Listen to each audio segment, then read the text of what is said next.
E aqui no Bênção da Manhã nós sempre trazemos boas reflexões para você, para sua fé, para sua saúde. E hoje a gente vai trazer mais uma pauta interessante para você aí de casa. Sabe quando aquela busca pelo corpo ideal acaba ultrapassando os limites daquele equilíbrio, né? E o que era para ser um cuidado pode se transformar também em algo que a gente fica até nervoso, uma obsessão.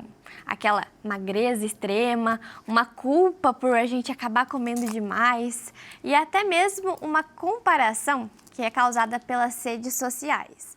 Isso tem feito muito efeito nas pessoas atualmente e muitas pessoas acabam adoecendo tentando ser saudáveis. E quando essa preocupação com a saúde vira ego, o que a gente faz? É sobre isso que nós vamos conversar hoje aqui no estúdio. E para essa conversa eu recebo aqui, então, a psicóloga Daniela Andrade. Bem-vinda, Daniela. Obrigada. E também, de forma online, a gente recebe a doutora Luísa Palomanes, especialista em clínica médica. Bem-vinda, doutora. Bom dia, tudo bem? Muito obrigada pelo convite. Amém. Obrigada a vocês, então, para a gente ter esse bate-papo aqui hoje no Bênção da Manhã e para a gente contextualizar melhor, então, sobre o que a gente pode entender sobre a nossa saúde, eu queria começar, então, com a doutora. Doutora Luísa, nós estamos hoje, acho que considero uma geração muito preocupada com a saúde, que tem corrido atrás de uma alimentação melhor, de fazer exercícios. E então é algo que realmente é muito bom, né? Que a gente está evoluindo para esse olhar a mais pela saúde. Quando que isso se torna um excesso? Existe um excesso de cuidado nesse caso? Existe. Eu acho que nós evoluímos, né? Não só a medicina, mas também os seres humanos em questão de pensamento, né?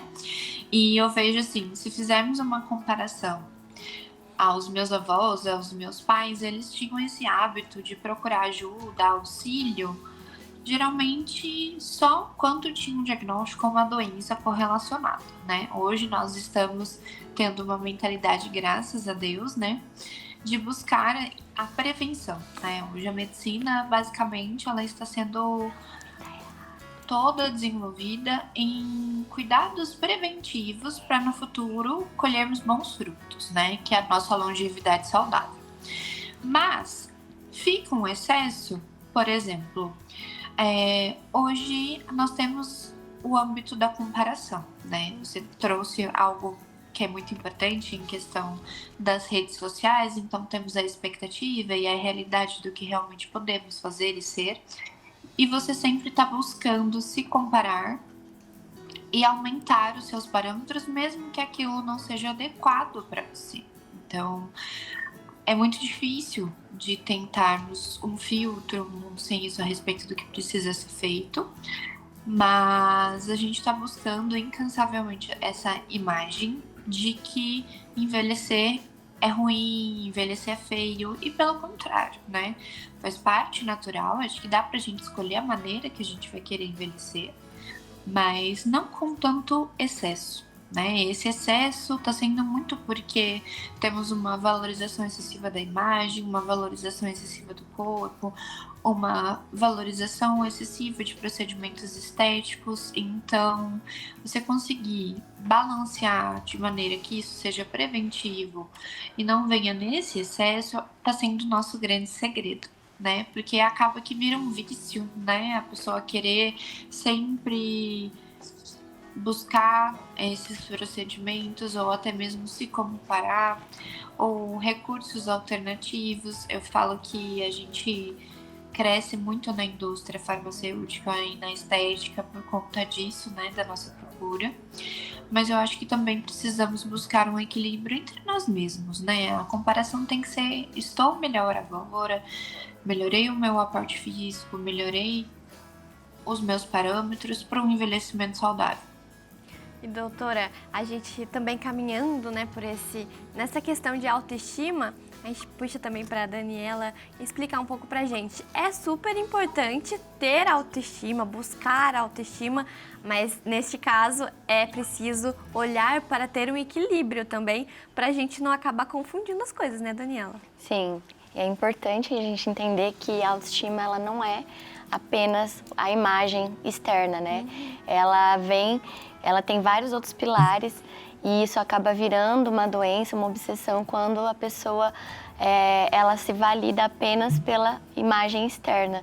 E é aí que isso começa a adoecer, as comparações, as questões aí, porque quando a pessoa não enxerga os outros valores dela, que está ali ligada à autoestima, ela acaba se definindo apenas pelo formato do corpo e acaba se comparando aí quando ela não se sente suficiente.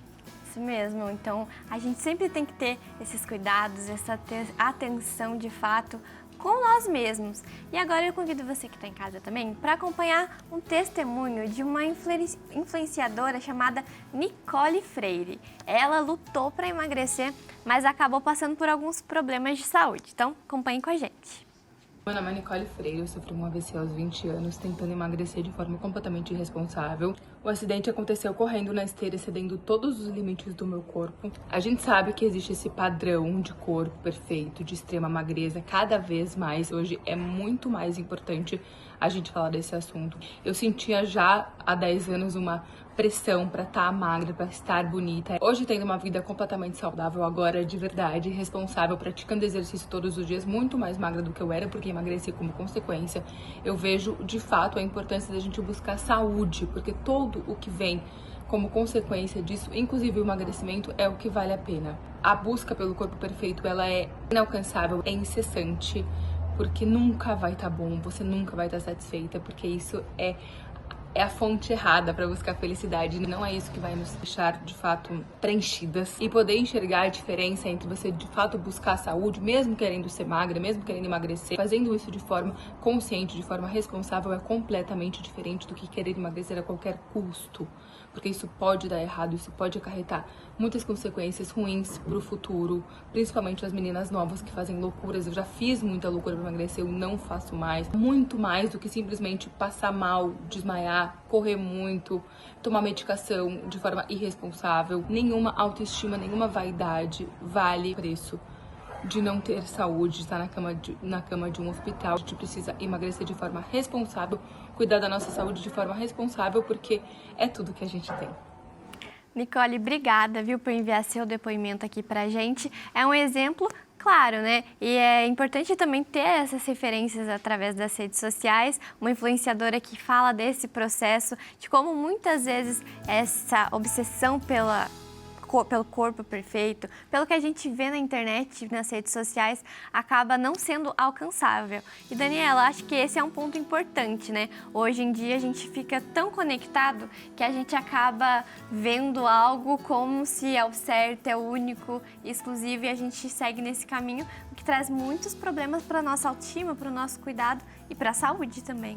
Sim, com certeza. E um estudo recente, inclusive, apontou aí que as pessoas, mesmo que ela não tenha nenhuma questão com o corpo, nunca se sentiu com baixa autoestima, só o simples fato dela se expor às redes sociais e ver aí pessoas, hoje a nossa comparação é a nível global, né? Ela acaba se sentindo inferior. Então, mesmo que ela nunca tenha tido nenhuma questão com o corpo ou com a autoimagem, só o simples fato dela seguir pessoas que ela considera ideal, que ela considera dentro de um padrão, ela começa a achar defeitos no próprio corpo. Então isso é uma questão muito relevante, porque a autoestima, né, como eu disse anteriormente, ela não é apenas a autoimagem como a gente aprendeu, né? Não é só o skincare, ela tem aí vários outros pilares que, quando eles estão bem estruturados, a pessoa ela não passa a se definir apenas pela formato do corpo. Isso. E acho que ainda nesse sentido, doutora Luísa, a gente pode entender também que a saúde não está ligada à magreza, né? Ela não está ligada ao nosso externo por todo o tempo. Existe também essa diferença. A gente fala, está magra, está saudável, está um pouco mais gordinha, será que ela continua saudável? Como que a gente pode entender isso para não pensar muitas vezes só no externo, mas realmente na nossa saúde? Que hoje a gente traz em pauta importante, né, a questão das canetas emagrecedoras, né, que mudou toda a nossa realidade, né, todos nossos parâmetros. E essa busca, quando eu falo que quando a gente apresenta não só na questão da saúde, mas no trabalho, em um comportamento de ter algo muito restritivo em questão da alimentação, em questão dos hábitos, isso fica muito difícil de ser sustentado a longo prazo, sabe? E automaticamente, quando você tem esse emagrecimento rápido, né, que está sendo muito vinculado às medicações, você perde nutrientes que são essenciais na estrutura do seu organismo, inclusive você induz uma sarcopenia importante, que é a perda muscular. Então, você buscar essa magreza de uma maneira que não seja saudável, de maneira que não seja um estilo de vida, automaticamente vai te colocar em riscos no futuro. Então, até que ponto vale a gente sustentar essa imagem, né, em prol de você correr riscos de desenvolver uma pancreatite aguda, de você desenvolver uma sarcopenia, de você desenvolver um transtorno alimentar, entre outras causas e pautas que são cabíveis nesse momento. E ainda nesse sentido, a gente lembra mais uma vez da nossa autoestima de dentro para fora. Então, nesse sentido ainda, Daniela, a gente pode dizer que essa fome, esse desejo de emagreça, ele pode se tornar um vício, né? Um vício que transpassa, né, do seu controle. Então, essa questão da comparação é muito importante. Você não basear no externo, e sim você, nos seus parâmetros, na sua evolução, no que você está buscando para melhorar. Mas é um treino, né? Um treino diário. Eu falo que a gente precisa, sim, dessa autoanálise. É fundamental para você evoluir como ser humano. Isso mesmo. E Daniela, isso também às vezes pode causar um vazio, né, na gente. A gente acaba colocando isso em questão, que é algo muito ligado no nosso dia a dia, que nós vemos muito, assim, ao nosso redor de fato, e através das redes sociais isso tem se intensificado. Agora aproveito para agradecer então, doutora Luísa, pela participação, Daniela, nossa psicóloga, por essa orientação, por então deixar tudo mais esclarecido. Obrigada, viu? Eu que agradeço o convite. Eu que agradeço ao convite. Eu já fui o ano passado no programa presencialmente e infelizmente não consegui estar aí hoje por motivos maiores. Mas eu falo que estar próximo de vocês, ter essa troca, é espiritualmente muito bom. A gente sai com uma energia leve de pessoas do bem, de pessoas com um coração maravilhoso, em um propósito dentro de um lugar que é muito especial, principalmente nessa época do ano, que eu falo que a quaresma ela vem para nos trazer outros propósitos. Então, fazer essa autoanálise é muito importante e agradeço muito. Isso mesmo, a gente faz uma autoanálise então sobre toda a nossa vida, sobre a nossa saúde, sobre os nossos cuidados, sobre o nosso ambiente e claro, a gente sempre fala também da nossa fé. Obrigada, viu meninas? Eu que agradeço.